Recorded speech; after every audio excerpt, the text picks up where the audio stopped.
નમસ્કાર મિત્રો, વિડીયોમાં તમારું સ્વાગત છે। મિત્રો આપણે જોવાના છે પ્રશ્ન બેંક હિન્દી ધોરણ 7, સમય છે 1 કલાક, તારીખ રહેશે 17/9/2022 અને કુલ ગુણ છે મિત્રો 25।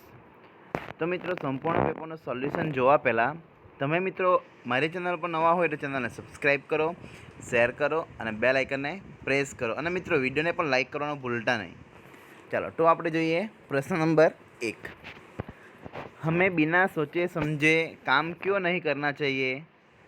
तो मित्रों आ दरेक प्रश्नનું સોલ્યુશન તમને અત્યારે જ જોવા મળશે। આ તમે જોઈ શકો છો, આ બધું સોલ્યુશન અહીંયા કરેલું જ છે, બરાબર મિત્રો। એટલે સૌપ્રથમ આપણે પહેલાં પેપર જોઈ લઈએ, પછી આપણે એનું પ્રશ્નના જવાબ જોઈશું, બરાબર। એટલે પહેલો પ્રશ્ન આપણે જોઈશું, પછી એના સવાલ જોઈશું। तो हमें बिना सोचे समझे काम क्यों नहीं करना चाहिए। सम्मान पाने के लिए आप क्या क्या करेंगे। हमें प्रभु की याद कब कब आती है।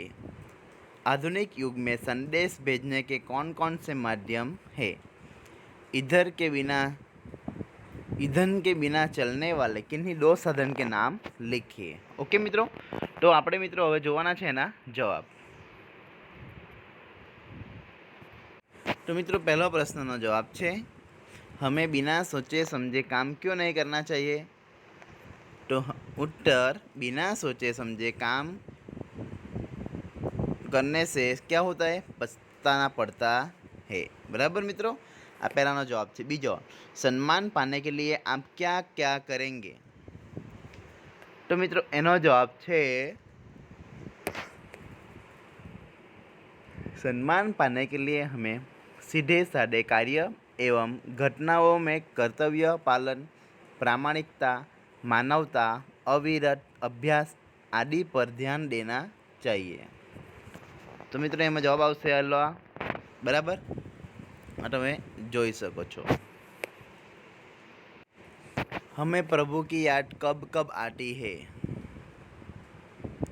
तो मित्रों एनो जवाब है जब चिड़िया खुशी के गीत गाती है, कलियाँ दुनिया पर मुस्काती है, खुशबू की लहर दौड़ लगती है, छम छम बूंद गिरती है, तब प्रभु की याद आती है। आ तीजा प्रश्नનો જવાબ છે। चौथो જોઈએ, आधुनिक युग में संदेश भेजने के कौन कौन से माध्यम है। मोबाइल फ़ोन, कंप्यूटर और फैक्स। ओके।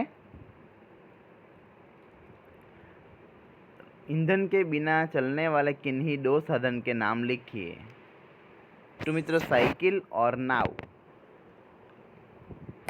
ईंधन एटले के पेट्रोल। ओके मित्रों। तो मित्रों आ हतो प्रश्न 1 नो आपणो सोल्यूशन। हवे आपणे जोईशुं प्रश्न नंबर 2। तो मित्रों आ प्रश्न नंबर 2 है। एमां आपणे जोईए दिए गए वाक्यों में सही स्थान पर उचित विराम चिन्ह लगाकर वाक्य फिर से लिखिए। युधिष्ठिर, भीम, अर्जुन, नकुल और सहदेव 5 पांडव थे। कौन कहता है कि भारत विज्ञान में पीछे है। राधा कृष्ण नाच रहे हैं। चाणक्य ने कहा मैं तुम्हारी रक्षा करूँगा। प्रेमचंद का प्रसिद्ध उपन्यास गोदान है। तो मित्रों आनो आपणे जवाब जोईए। तो मित्रों जवाब तमे जोई शको छो। આવી રીતે વાક્ય હતું યુધિષ્ઠિર, ભીમ, અર્જુન, નકુલ और सहदेव 5 पांडव थे। तो मित्रों एमां युधिष्ठिर, भीम, अर्जुन, नकुल और सहदेव 5 पांडव थे। पूर्ण विराम छेल्ले लगाववानुं छे अने बधामां कॉमा लगाववानुं रहेशे। ओके, चलो आगळ। कौन कहता है कि भारत विज्ञान में पीछे है। कौन कहता है पछी अल्पविराम मित्रों आवशे अहींया कि भारत विज्ञान में पीछे है, बराबर मित्रों। आ आपणो जवाब है। आगळ जोईए राधा कृष्ण नाच रहे हैं। राधा कृष्ण नाच रहे हैं, पूर्ण विराम मूकवानो बाकी है। चाणक्य ने कहा मैं तुम्हारी रक्षा करूँगा। चाणक्य ने कहा अल्पविराम पछी मित्रों इन्वर्टेड कोमा आवशे। मैं तुम्हारी रक्षा करूँगा, डबल इन्वर्टेड कोमा ओवर, पूर्ण विराम, बराबर मित्रों। आ रीतना वाक्य लखवानुं रहेशे। चलो आगळनो प्रश्न जोईए। प्रेमचंद का प्रसिद्ध उपन्यास गोदान है। तो प्रेमचंद का प्रसिद्ध उपन्यास गोदान है। तो मित्र आ एनो जवाब आवशे। अहींया मित्र उपन्यास बाकी रही गयुं छे लखवानुं, ए तमे लखी शको छो। ओके, आगळ जोईए। तो मित्र अहींया मित्र आपणे प्रश्न 3 आपेलो छे। प्रश्न 3 है, निम्नलिखित परिच्छेद का मातृभाषा में अनुवाद कीजिए। मित्रों इन्हें भाषांतर करवानो छे। अमेरिका में स्वामी जी के भक्तों की संख्या दिनों दिन बढ़ने लगी। चारों ओर जिज्ञासु उनके पास पहुंचते और अपने अपने नगर में पधारने का अनुरोध करते। स्वामी जी को अक्सर दिन भर व्यस्त रहना पड़ता। बड़े बड़े प्रोफेसरों और विद्वानों ने आकर उनके उपदेशों को अपने हृदय में स्थान दिया और उनका शिष्यत्व ग्रहण किया। ओके मित्रों, तो मित्रों आનું આપણે સોલ્યુશન જોઈએ। तो मित्रों आ તમે જોઈ શકો છો, આ પહેલું વાક્ય મિત્રો, અમેરિકામાં સ્વામીજીના ભક્તોની સંખ્યા દિવસે દિવસે વધવા લાગી। મિત્રો આમાં જોડણીમાં મિસ્ટેક છે, તમે જોઈ શકો છો। અમેરિકામાં સ્વામીજીના ભક્તોની સંખ્યા દિવસે દિવસે વધવા લાગી। ચારે તરફ જિજ્ઞાસુ લોકો તેમના પાસે આવતા અને તેઓના પોતાના શહેરમાં આવવાનું નિમંત્રણ આપતા। સ્વામીજી આખો દિવસ લગભગ વ્યસ્ત રહેતા। મોટા મોટા પ્રોફેસરો અને વિદ્વાનો એમના ઉપદેશોને પોતાના હૃદયમાં સ્થાન આપ્યા અને એમના શિષ્ય બની ગયા। ઓકે મિત્રો, આ હતું એનું ભાષાંતર। ત્યાર પછી મિત્રો આપણે જોવાના છે ચોથો પ્રશ્ન। आप विधान शुद्ध रूप से लिखिए। आप कहाँ से आ रहे हैं? आप मेरा और आ जाइए। लड़के खेल रहे हैं। कुंजड़िन सब्जियां बेचती है। रिक्शा में 2 आदमी बैठे हैं। मित्रों आनो वाक्य આપણે शुद्ध रूप से लिखना पड़ेगा। तो आनो जवाब તમે જોઈએ પહેલાનો। आप कहाँ से आ रहे हैं? आप कहाँ से आ रहे हो? आ પહેલું લખવાનું, બરાબર। ત્યાર પછી બીજું,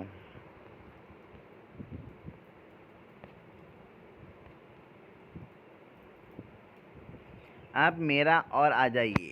तो अहींया मित्रों लखवानुं छे आप मेरी और आ जाइए। लड़के खेल रहे हैं। लड़के खेल रहे हैं। ओके।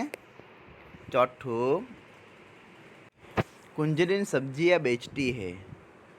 तो कुंजड़िन सब्जियां बेचती है। कुंजड़िन सब्जियां आनी मित्रों जोड़णी खोटी छे अहींया, बराबर। आ सुधारवानुं छे।